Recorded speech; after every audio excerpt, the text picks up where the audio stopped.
Welcome to today's episode, where we have the distinct pleasure of introducing Lindsey Chrismon. Born and raised in Montville, New Jersey, Lindsay's aspiration to attend the United States Military Academy was set by the age of 11. Her dedication and leadership were prominently recognized at West Point, where before her senior year, she was appointed as the Brigade Commander and First Captain of the United States Military Academy Corps of Cadets for the 2013-2014 academic year, making her just the fourth woman to ever hold the prestigious position. Additionally, Lindsay excelled athletically as a captain of the women's track and field team, competing in the demanding events such as the heptathlon, pentathlon, and the 400 intermediate hurdles. Her academic and athletic prowess earned her recognition as one of the Business Insider's 12 most incredibly impressive students to graduate college in 2014, and she was featured in the New York Times article, Women of West Point.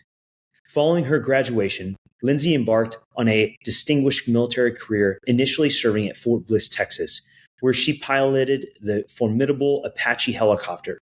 In 2018, her exceptional skills led her to assess for the elite 160th Special Operations Aviation Regiment, SOAR, and she became the first female Little Bird pilot in U.S. Army history.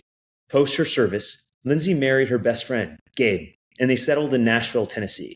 Transitioning from military life, she is currently pursuing an MBA at the Harvard Business School and holds a position on the board of directors at Smart with a Heart, an innovative nonprofit providing test prep and admission consulting services. Additionally, while at Harvard, Lindsay and Gabe co-founded MyHome, an AI-driven platform poised to transform home maintenance management by making it more predictive and streamlined. Join us as we dive into Lindsay's inspiring journey from military leadership to educational advocacy and entrepreneurial innovation. Lindsay, so impressive. Such an opportunity to talk to you. Thank you for being on with us today. Thank you, Bryce. Yeah, that intro is quite the mouthful. I apologize. So for our listeners, just so you know, First Captain at West Point is about the biggest deal that it could that is the biggest deal at West Point, truly. When I was in my second year of school, Lindsay was the first captain, and we just all thought she was an animal, amazing speaker. And when you think about it, like you're 23, 24 years old and you're dressing the core. We're talking 4,000 people in a stadium, so, always like drilling on the football field. Absolutely amazing, incredible diligence, hard work. And clearly your early career shows that you've just excelled ever since. I'm very excited to kind of dive into not just your story, but your involvement with Smart with the Heart. But again, thank you for being here. Yeah, definitely. I mean, the one caveat to that was nothing came easy the first year for sure as the first captain. Maybe I sounded slightly composed, but let me tell you, underneath the surface, I was a hot mess. There was a lot of stress that was going on, a lot of just like uncertainty. It's a kind of a crazy position to put a senior in college in, and hopefully it turned out well, but I know that we definitely had some interesting times that year.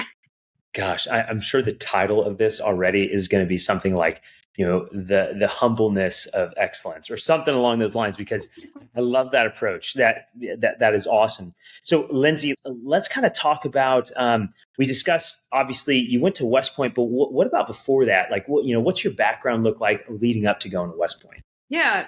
So I grew up in New Jersey, as you mentioned there, and had just such a fun childhood, honestly. And I think one of the things that led to me wanting to go to West Point, actually the thing I know that led to me going to West Point, was the fact that my parents, my dad especially, is just obsessed with our nation's history. Say we're driving down the highway and those like brown signs on the side of the highway that says like Stonewall Jackson's burial place. Yes. Every single time we'd be pulling off the road to go check it out, whatever it was, anything historical. And so growing up in New Jersey, we were only about an hour away from West Point. So of course he's going to bring me and my two brothers up to West Point for just a day trip, essentially. And I was 11 when we did that. And it was from that exact moment on that I was like, West Point is exactly where I want to be. My parents thought I was crazy, but I was just like, I saw cadets practicing combatives on daily field, like just the entire environment of it all. Like I couldn't comprehend at such a young age that they were college students, but that they were also wearing military uniforms, and like the whole thing was just very, very unique and very inspiring to me. And so working all through like middle school and high school and everything. West Point ended up being the only school that I applied to. That's how badly I wanted to go there. And luckily it worked out. I did get recruited for track, so that helped for sure.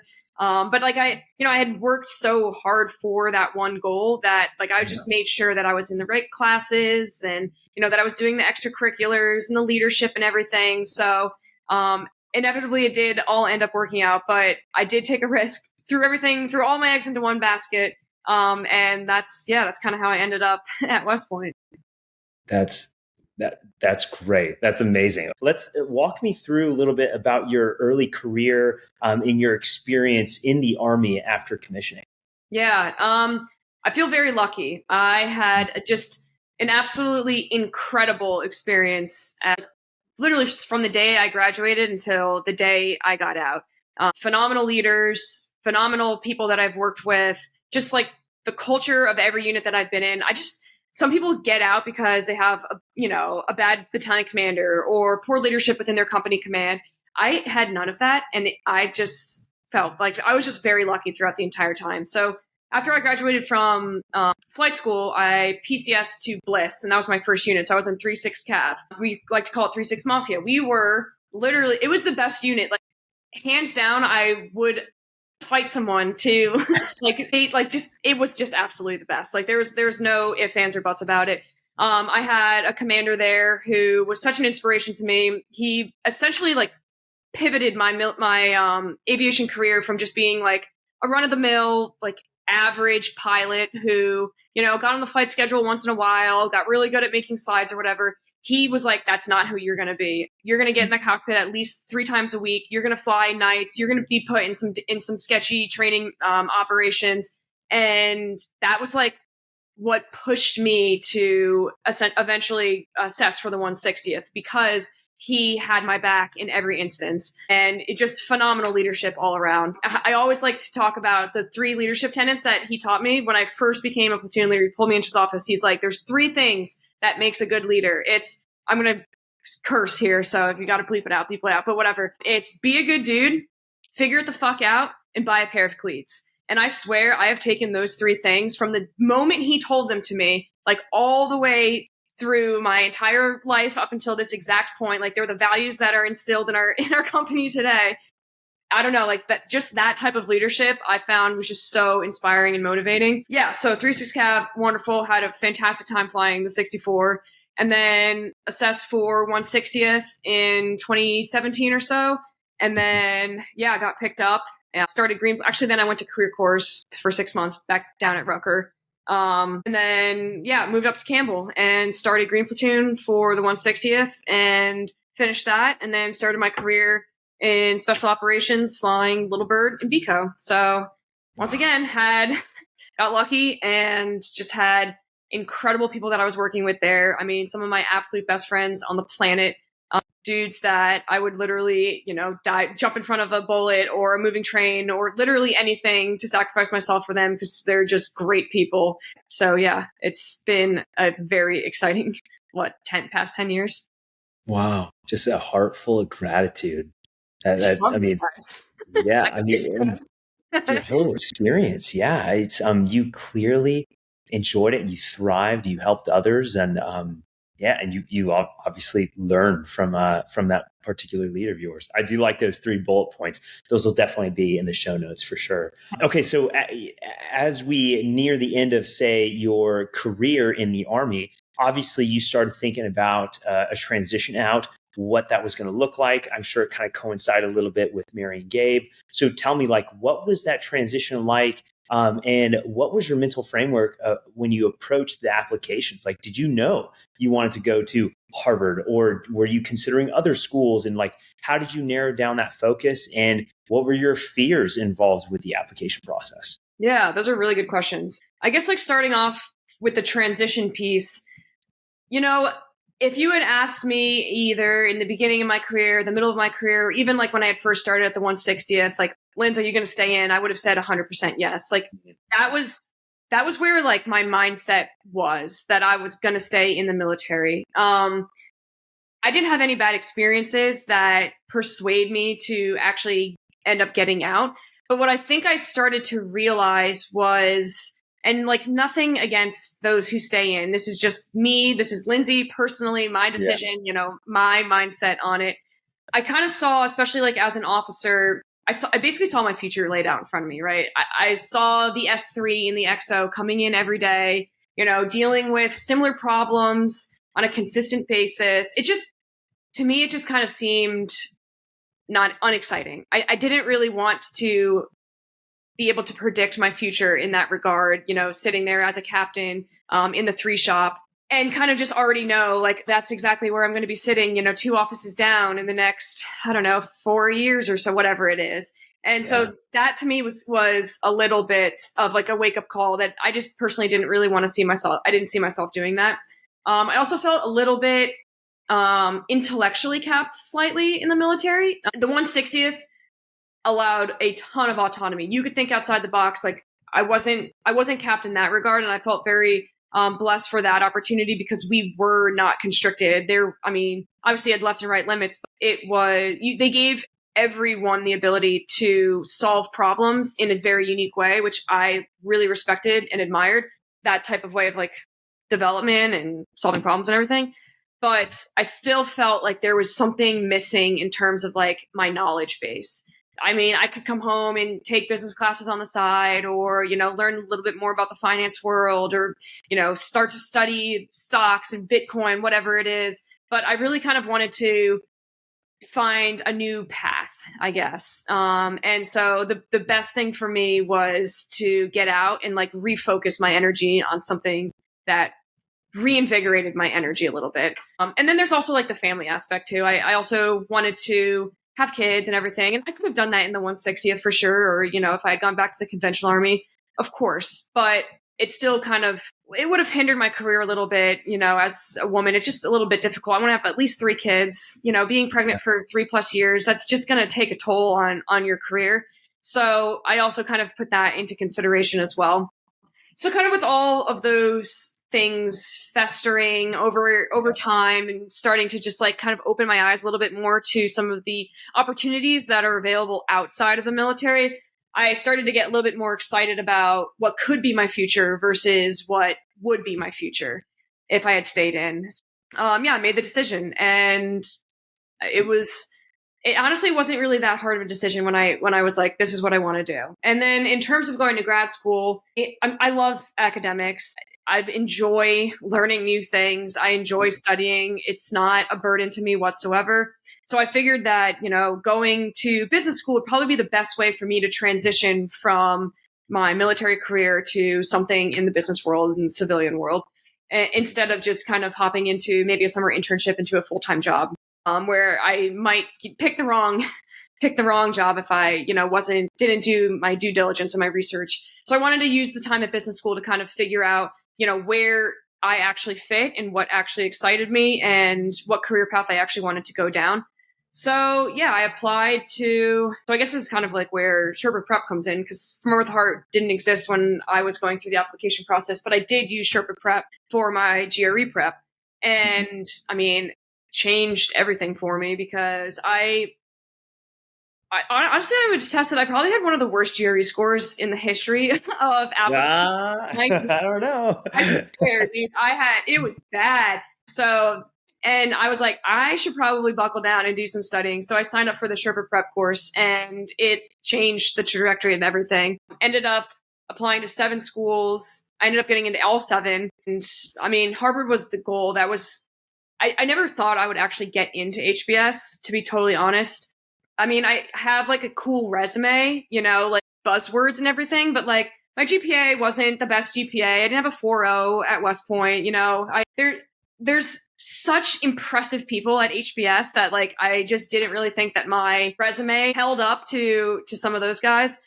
So my hopes were on HBS. And I also had like this like running thing in the back of my mind, like, Lindsay, do not get your hopes up because it's probably not going to happen.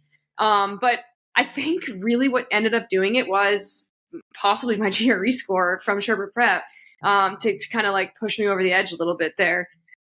Got into HBS, and wouldn't trade it for the world. I absolutely love going to school there. incredible. Yeah, I can imagine. Wow. Well, first off, I'm very impressed that you even remembered like all the questions that I just let go all at once. So thank you for kind of like answering all of those. Focusing back on your military career and the transition, I totally get it. So many people, to include myself, like our stories about getting out, really, it's more geared towards we see who we're going to become. Right. And it's not even that like I didn't have bad leaders in my life. I had phenomenal leaders. Mm-hmm. And I'm very appreciative of the examples that they set. But I can tell you, I don't think I've ever seen a major as joyful as I want to be sitting in the positions that majors do, right? It does look like death, both like visually and metaphorically. And I knew that I couldn't be that way. I didn't want to be that way. And then your story about, I don't know. I don't even. In the Army. Yeah. The GRE score thing, mine was bad. I remember thinking, dude, I won't even admit mine. No, my husband's the only one I think on the and the admissions. Like, I get it. I honestly thought, well, I'm not doing this. Like I'm not going to graduate school. I was just surprised to even continue entertaining. I was honestly afraid to even reach out to services school because they asked you for a GRE, right? And I was just like, no, I'm not even going to make it past this gate for people to even help me get to the next gate. Let's see. Okay, yeah. So back on the topic though of the GRE aspect, yeah, that one was really tough for me. I've been telling folks in our previous interviews that like I used a traditional software, one of the more well-known ones, and I just did so poorly, even after months of studying. And it was a peer of mine, CJ LeConte, who even let me in on this little secret about Sherpa Prep being the parent company of Smart with Heart. And it was during, I think, either services school or maybe Sit Reps to Searco's webinar where I learned about Smart with Heart actually being offered. So I would imagine that I was one of the early ones to sign on. And I was just so impressed by just the detailed nature of the program. Like all the videos were there, the PDFs were there, everything was asynchronous, self-paced, which was great because I wasn't doing well clicking through problems, figuring out that I did it wrong, watching a short video on how to do this particular program right, and then moving on to the next one. I loved how Jane Nafise, they really taught you like how to think about these problems, like the types of problems, and then also all the extra videos that came along with it, whether it's motivational in spirit or it's don't overwork yourself in the days leading up, don't overthink this the day of. Those were huge because it really is understanding how to take a test. Like I've been bad at tests my whole life, and nobody ever taught me how to take the test. People just think, oh, you got to just know the material for it. That's not actually how it works. You need to know how to take the test. Yep. Yeah, that was a big deal for me. So obviously it worked for you, and you did well enough on the GRE to apply to all these. You said 7 schools. Mm-hmm. Wow. Yeah. So 7 schools, get into all of them, to include Harvard. Absolutely amazing. And then what inspired you to be a part of the organization? And what's your role on it right now? Yeah. So honestly, Todd came to me and was like, "Hey, you have you've worked with Sherpa Prep and Smart. This was before Smart with Heart even launched, so we were kind of just like in like the early days of Nafise and Jay creating this whole program, and Bronwyn just like getting like really deep into the why behind how is this really going to work? How can we possibly have a GRE prep program that costs a fraction of the price of what typical GRE and GMAT prep programs cost, and then who's going to be our target audience? Like who's going to trust that the material is you're getting what people think you get, what you pay for, right? So if it's cheaper, maybe it's not as good material, but it completely is not. It's better because it's self-paced, which I absolutely love, and it goes back to like the point that you were talking about before. The fact that the one thing that I loved about the program was they taught me how to take the test. It's literally exactly what you mentioned, how to take the test, not necessarily, how to do trigonometry again or geometry again, or remember a squared plus b squared equals c squared and all these vocab words and everything. Like, yeah, that's partly important, but it's how you take this test is what I think for me, like got me those extra points that really helped me in the long run. And so, so Todd came, we just set up a Zoom call, And that was the first time I heard of it. And he basically like just pitched it. And I was like, this is incredible. This could really change the lives of a lot of people, because right now, the way that you get into these schools, which is so unfortunate, it's almost like pay to play. It's like whoever has the most amount of money can easily sign up for these consulting services and for these really expensive, fancy one-on-one tutors to get your GRE or GMAT scores up. And it's almost an unfair advantage in that regard, especially for service members, because, we're incredibly busy, but two, we don't really make that much money during our time in service. So it's difficult to kind of budget yourself if you're trying to get into some of these top schools to be able to afford some of the services that are out there that really will, boost your resume, those one or 2 points that you might need. So hearing about basically the value prop of what Smart with a Heart does for individuals who, don't come from a background of a lot of money, like all of us involved in this organization, this nonprofit, I was like, this is exactly something that I want to be a part of, that I can help represent, because, I did not grow up from a wealthy family. I mean, at all. We just very average, didn't have anything special, kind of had to work for everything that came from. I mean, same with my brothers and everything.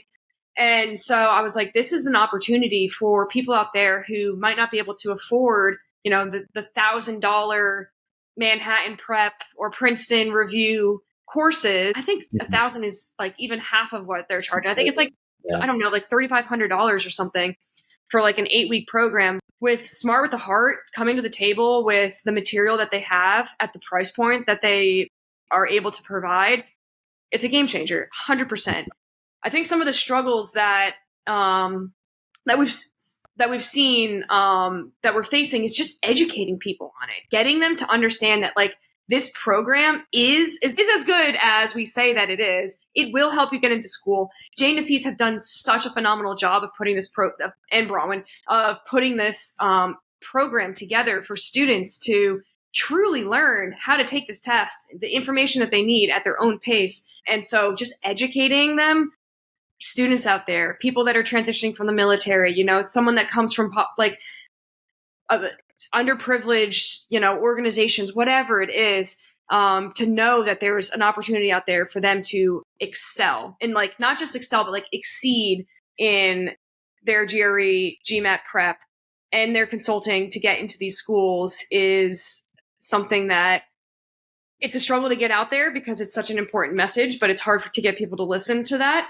But I think once we are able to convey that message and enough people have taken and used Smart with a Heart and can give testimonials, can attest to, validate the reality behind the fair price, but also the incredible results that they see after they take their test. Once we're able to nail that, I mean, this thing is going to take off. Yes. Yeah, I absolutely agree. And I'm so thankful we are set up to already scale it, because everything is just ready to go as soon as you sign up for it. I will tell you that even though CJ had told me about this program, or at least with Sherpa Prep, which I come to later find out is the parent company of Smart with a Heart, I remember looking at Smart with a Heart at first, and I was so skeptical. And I think that is just natural. Like you say, like, people believe you're going to get what you pay for. And especially with vets, like, I think we're just naturally skeptical. We're not pessimists, but we're naturally skeptical. Right. Yeah. And it just, I think it was scary at first, but probably the only reason why I really just jumped into it is the selling points of it being asynchronous and it really being targeted at veterans. And with my other counterparts saying, hey, Sherpa Prep is legit, like you should try this. And I remember just a month in, I was beside myself how thankful I found it, because I'm pretty sure I found it late October. And we're talking, January is when my applications were due. Yeah. And the stuff had to turn around real fast. Just absolutely fell in love with it. So yeah, I think you're absolutely right. People just we need to get the word out. That's why we're doing this podcast. And we need people to know, like, hey, there are some real people who are out there doing and making things happen. And we use this program, and we're just trying to make it accessible to everyone. And again, it's not just just minorities, but it's really trying to allow people who may not have the means to afford some of these really expensive test preps or consulting companies. I adamantly believe that the program is far superior to many of them. So I'm very excited to see where it goes. But anyway, so moving from Smart with the Heart, I want to talk about you and what you're doing. Obviously, you're in your first year, right? You just finished your first year at Harvard? First year, yep. Okay, and I believe you mentioned that you started with Gabe your own company. So tell us about, like, when did you start this company? What is it, and where are you hoping it goes? Yeah. So, I mean, going into business school, like I said before, I kind of wanted to use the time to figure out, what interests me the most. And one thing that I quickly learned was business school is not the time to figure that out. You have to know exactly what you want to do, like the day you step in those, like the day one. Because I mean, I think we start class like end of August, beginning of September, and then recruiters come on campus October 1st, basically, and then the floodgates open. So you need to know, like, if you want to get into consulting or investment banking, whatever it is, that you have to know that instantaneously. I started to do a little bit of prep for casework, and I was like, you know what? This is not exciting. I don't like doing this. I don't like these. It seems a little fake, little just corny, honestly, to me. And I was like, okay, consulting, it's out. Not interested. So I was like, maybe I'll think of, being a joiner on a tech startup somewhere and start to learn a little bit about that ecosystem.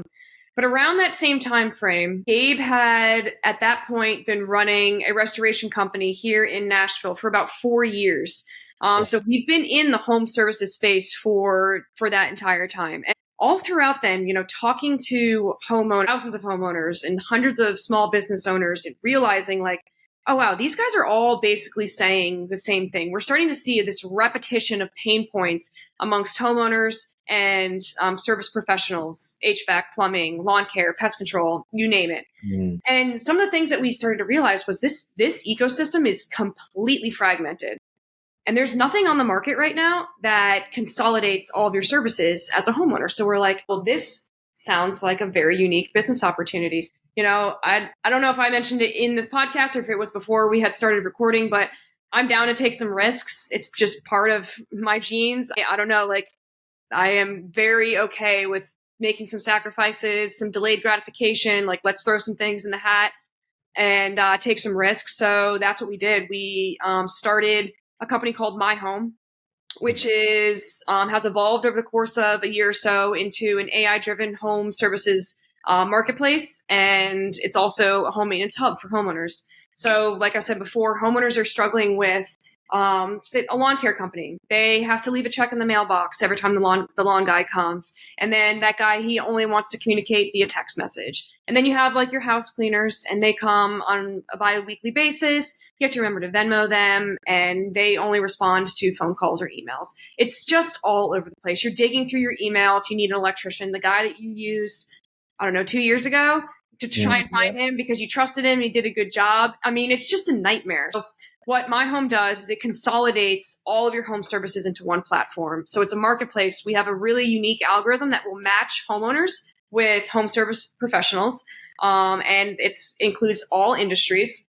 And on the platform, you communicate, you schedule, you pay, you tip, you leave reviews. So it's an all-in-one marketplace for homeowners to basically solve those really irksome pain points of having to remember to Venmo your housekeeper. We also basically are a home maintenance logbook. So what that means is, like I said before, your email is usually where you store your things, right? You have to just go in the search bar for previous work. Yeah, everyone does it because there's no solution out there.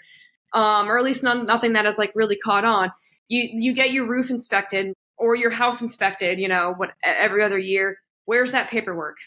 No one knows. What are the results of that? Nobody knows. So what we're doing with MyHome is all the jobs that are being completed on the platform, all that information gets stored in your home's logbook. So all of that historical information is aggregated for you. And then you'll have the opportunity to upload certain documents.